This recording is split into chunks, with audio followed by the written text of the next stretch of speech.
Allah'a şükür bugün Tataristan Kitap Neşriyatında yeni kitap çıktı. İki isimli okuşlar için seyrektir elbette. Lakin bunda iki roman. Karabek degen on tarihi roman. Hem Kayınsar degene indi bizning Tataristan turunda deb etsen de bula. Benim tuğ üsken Aktanış rayonu turunda. Hem bir kadar ölüş elbette. Benim tuğan üsken oğlum Boysar turunda. Yıraktan başlayınca bu Karabek romanın yazığa mine nerse eterdi. Karabek romanı bağışlangan Altın Urdanın en ağır hem en katlı oluşuruna. Özbek Han 1342 yılda vafat bulgandan sonra onun uğruna Han bulup utıra Berdibek. Lakin şu uturış hanlık təxtiləməyən vaxtda da günah yasay. Ol özünün bir tuğanı Tanibekni soyub ötürə, hem şuşlay kişi qanuna buyalıb, bir tuğanının qanuna buyalıb təxtkəminə, hem şuşa qədet şuşa şiir Altın Ordağa yığa. Berdibek ölgəndən sonra 1357 yılda onun uğruna indi bir neçe malayı təxtində doluy başlay, hem elbette bir-birsini soyub ötürə başlayırlar. Berdibek'nin özünde malayı soyub ötürə 1357 yılda, hem şundan sonra başlana bir katı məxşər şarı Altın Orda'da 20 yıl içinde Altın Orda təxtində 25'e yakın xan arışına 25'lep xan, hem bu şırını indi kan ittirip kere göz aldına getirsen de aray. Bulğanış şırı, bir-birsini suyu şırı, bir qara şır, көңілсіз şır. Lakin şu şırdan soň biteli baribir bir aşıqlıq, Rusça etsen, prosvetleniye bola Altın Orda tarixinde təxtke Toxtamış xan minüge erişe, hem Toxtamış xan Altın Orda'nın devletlerin indi tarqalgan, üzere soğuşup yürgen, bir-birsine qarşı soğuşkan devletlerini, emirliklerini, uluslarını birge jeye başlay. Bizning indi her okuşu işitip bile turgan Mamay Mirza'ны yok itiga erişe, gerçi öz kolu bile tügül elbette. Toxtamış bilen Mamay Mirza gümümen bir-birsine qarşı kural köterip soğuşuğa anday fakat yok, anday bir bulganı yok. Lakin indi şit kul bilen hem mında hatta bugün Rus tarihinde büyük polkovod istip tilge alıngan Dmitri Denskonya da şikajige şuluk Toxtamış emri boyunca Altın Orda xanı Toxtamış'ın emri boyunca ulus başlığı deb aytik, Veliki Knyaz deb atala. Şuşı da Dmitri Denskoy yasak jerga bargan Mamayga qarşı çıgarga, Mamay Mirzaga qarşı çıgarga mecbur bula. Ol yauturunda ol bulganmı, bulmaganmı deb 1000 türlü versiya var. Hem bugünkü günge qatlı ol yau bulgan orunu tapqanları yok. Hem qaybir tarihçiler anlatığı boyunca ol yau bulmagan. Askerler jığılışkan, lakin yau başlangan da ondan soň Mamay Mirza bu kerekse ikenin anlap, onda yolgan ikenin anlap, ol özünün askerin alıp kaçıp gitken. Soğuşun ahırına kadar devam etmeyince. Eni için tutatkan. Çünkü Dmitri Donskoy yol başlanığa özünün kines kiyimin sala da Brenko degen belki yine bir bayarga özünün kiyimin biri, özü ormanga koşa. Ele onda da ona kişkine indi soğuş bitkenden sonra indi karanlık düşkeşkine izlep tabalar. Şoktay solmuş hem şoktay organ halinde. Ona elbette indi dokumentlarga yoralangan dep kirteler. Rus tarihi şunday ekiyetten tura, hem şuşunun közünü oşarışın gerek idi şu şırını yaktırtırga. Nerse eterdi. Birden min kitapның romanның ismin Karabek dep koydum. Karabek benim ol bek yarak babam. Asalda ol anışın ismi şecerelerdeki ismi ol Abdullah Han.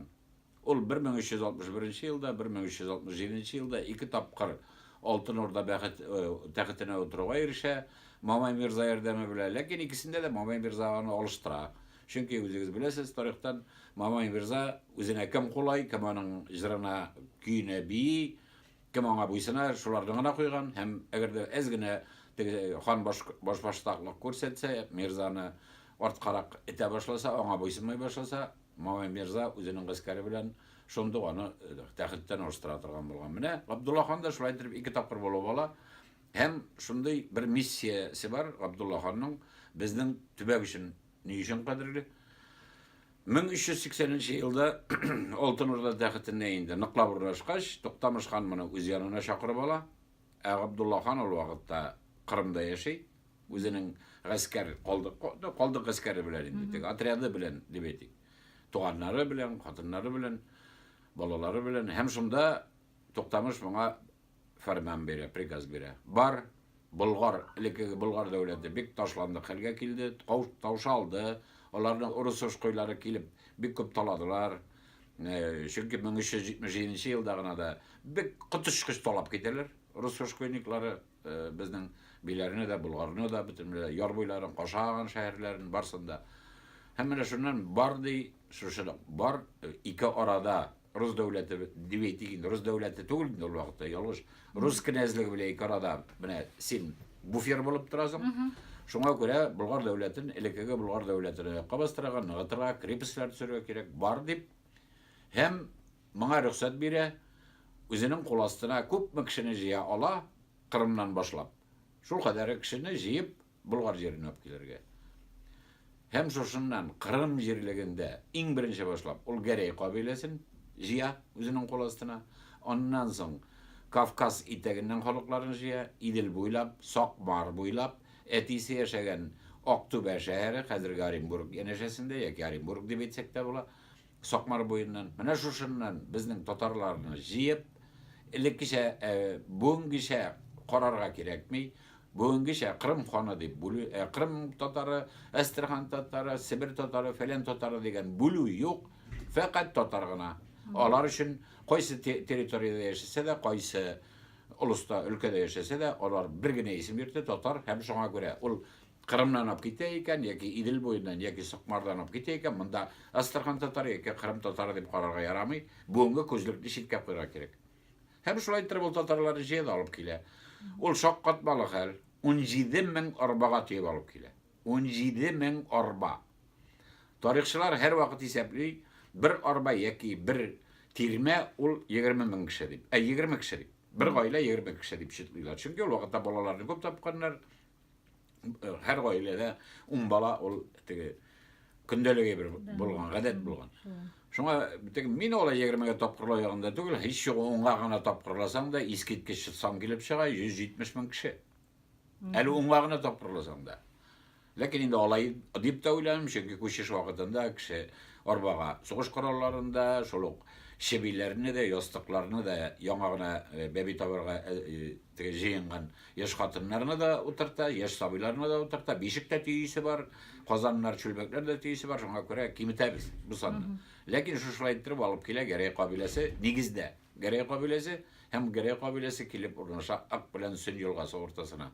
Ул менә минем туган җирем Актаныш районы, ләкин ул Актаныш районы гына түгел, Мөслим районы, Башкортстанның Илеш районы, Краснокама районы, Сарман районы, Минзәләнең бер өлеше, Минзәлә районының бер өлеше. Менә шунда таралалар һәм торап бара. Шушы Гәрәй кабиләсе тарала, Нократ елгасы буйлап, хәтта менә бүгенге Киров өлкәсенә хәтле дә, анда да бүген шушы үзләрен Карабәк дәвамчылары дип атаган, Гәрәй кабиләсе дип аталган авыллар бар, һәм алар һәр вакыт менә теге ялтырап торалар дип әйтәм инде. Матбугатка элдән-эл чыгып торалар.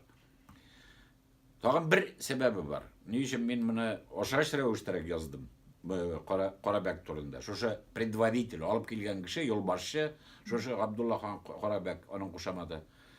Чөнки 2 ел элек кенә безнең Актаныш районына Башкортстаннан килеп, инде безнең Мохтар Мутинны да, Илдархан Мутинны да башкорт кешесе дип, башкорт вәкилләре дип стелла куеп китүгә хәтле барып җиттеләр.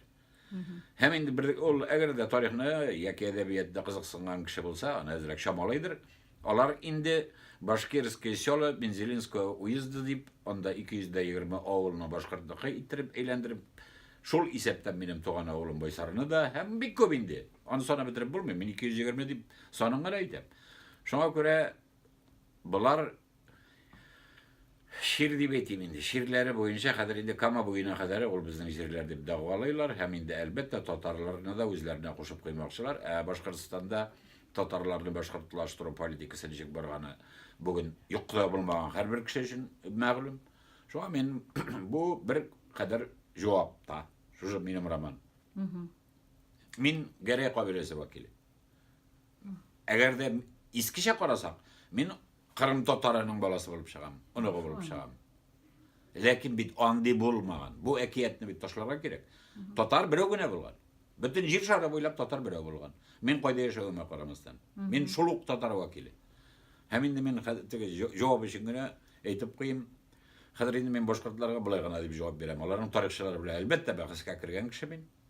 Onlar bilen çok da etkileşken kişi. Ben onlara bir güne sözünü eytem. Eğer de gerek kabilesin Oktanış, Müslüm, Krasnakami, İlişniken itte yaşayan bu kişini boşkurt devlet etesigiz keleyken, demek siz Kırım Tatarların da özünüzne kadın devletigiz de mene şulay buladı. Bakıska şulay nokta koyuldu. Hem elbette bu toğun ikinci yağı da var. Qarabek'nin özün 1395 yılda Aksak Temir boşun şaptırıp ötüre. Anın varyantları var, bu ne bu nişik diye otalasın diyorum. Türlü bine beytlerde, iskalılarda, balinalarda, iskalına türlü formada. Hani yandırıp da ötürgenler, üzerine 12 vaziri bilen birge, 12 erdemisi bilen birge degen. Manda ol tüprüp rolünü oynamay. Nişik ötürgen ansı ne vajna. Ötürgen. Ben boşun şaptırdım. Çünkü benim oğan varyantlarımda benim konuğuma şunsa hoş geldi. Ola serilikке düşağı Abdullah Khan hem ahır şekte 12 yerdemcisi bilen, 12 bin başı bilen birge ulanı Bulgar kalasında boşun şaptırıp ötüre. Men tarihçiler bilen bahsleşmeyeyim. Men ağlaysa fen doktorları da karşı çığa Bulgar'a kelgen mi yok mu Aksak Temir. Eli ol sırav bilgisi, zor sırav bilgisi da dip söyleşeler. Olar bahsleşsin, olar ispatlasın. Lakin benim romanda bit her bir onun yürgeni, her bir adımı, her bir kilometre söyletilenlerge değiş değil. Benim roman yazıcı kişi. Benim yolgan bulmasın, tüp eybirim. Şit kakırtı bir göre bulmasın. Hem İdigey digen kişi turunda iskalmaya mümkün değil. İdigey turunda Tatarstan kitap nüşriyeti de bir küp dostanlar çağırdı. Elbette dostan eybet. Dostan şep bizden edebi örnek bularak, edebi kazanış bularak gururlanırga yaraytırgan edebi hizmet. Lakin giroya bilen şundan da gururlanırga yarayma, yok mu? Mene şunu açıklara gerek. Giroya yok, gururlanırga yaramay. Ol bizden mene biz şah halini nişik süymeybiz, nişik bizani kura almayız bugün, nişin bizani nihayetli korgıyız. İdigeyne de ne şulay korgarga tiyişbiz.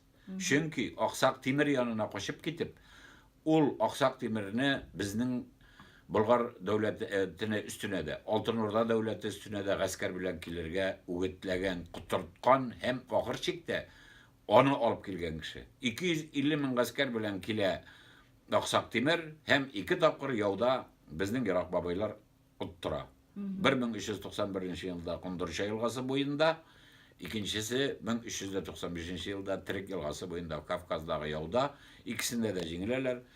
Hiç kutuş kış kurbanlar Aksak Temir yağından da 100 bin kişi öyle bir yavda, ikincisi bizni yaktan da Altın Orda yağından da 1 bin kişi öyle. 100 bin kişi öyle. Bir yavdağına da 200 bin kişi. 2 yavda 400 bin kişi. Eli doktamışını tehditke oturtur için tağın 100 bin ir. Mim gil irlergine bular yav irleri. Bular aygır kibik toza irler yollarda öyle. Yartı milyon şundağına. Plus Aksak Temir eli bara Türkler üstüne 1402 yılda hem Bayezid Yıldırım'a karşı küreşip onda da nek şulay 200 bin askerlede tağın şu şuhatlı asker kırla. Mingil ukinem nişlep Türk halkı, Türkiye halkı bir-birsine hakikaten şulay soğuşup kan kıyıp yürgensin deyip. Nişlep bular 1 milyonga yakın kişini uzara yok etkenler. Hem indi o şudan aytam. Nerse bular geografiyini bütünü bilmem iken nisak. Geografiyani bilseler, bir-birsinin bayraklarini hem korallarını kuşup, boşka sokmaktan gitseler, bizning Türkiye halkına faydalarak bulmaz idi mikensin dep. Şuna göre İdegey turunda birgile sözünü aytan. Ansa vakit İmamov'un sözü tügül, büyük, eli bugünkü kadar Mercani bilen Reza Fakhrettin'den de büyükrek tarihçiler bolğanı yok Tatar milletinde. Şuna göre fakat onların sözü bilen gene beyebilirim. Reza Fakhrettin İdegeyni mürted dip attagan hem etken. Aksak Timir'den kola, Altın Urda devletin jimiride ikinci, en zor düşman ol İdegey degan.